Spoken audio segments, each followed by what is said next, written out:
Dat is aan de commissaris van de Koningin. Wat Telske, wat is aan de commissaris van de Koningin? Als jou de cheers die Donald Duck woon had, waarom keep je wollen? Het eerste exemplaar van de volslijn Friestalige Donald Duck wordt in Sportstad Heerenveen met tal van bekende sporters uitreikt door commissaris van de Koningin Jorritsma. Als liedjonkje, als slocht van de creatie van Walt Disney. De Donald Duck, die lezen wij nog altijd. Deze krijgt een bijzonder plakje. Ja, deze krijgt een bijzonder plak. Ik ben er ook tegen grutskop. De editie is benammen een promotiestunt. En voor één keer te staan kwam bij Stiepen van onder andere de provincie. Dit jaar viert het 60-jarig bestaan van Donald Duck. En bij de aanvoeg zetten ze daarom nog een stripverhaal neer.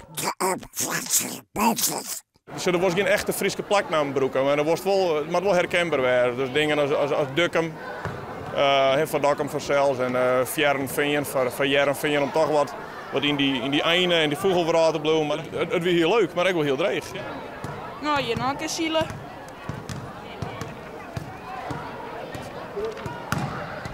Je bent er stil van haast, hè? Ja. Maar ook de grote jongens vinden de Frieske Duck maar wat mooi. Ik vind het prachtig. Ik heb thuis zijn stapel lezen een hele meter Nederlandse versies van vroeger. Nou, en dat er nog een Fries bij is dan hartstikke leuk. Ik vind het echt hartstikke leuk. En het stukje van de Halfsterrentocht. Maar Joost die er net in, hoor.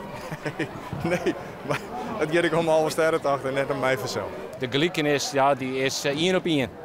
En de noos wordt, hè? Ja, de noos is een beetje zwart, maar ja, ik moet ook op een ei lieken nou. Dus ja, geweldig. Ja, super.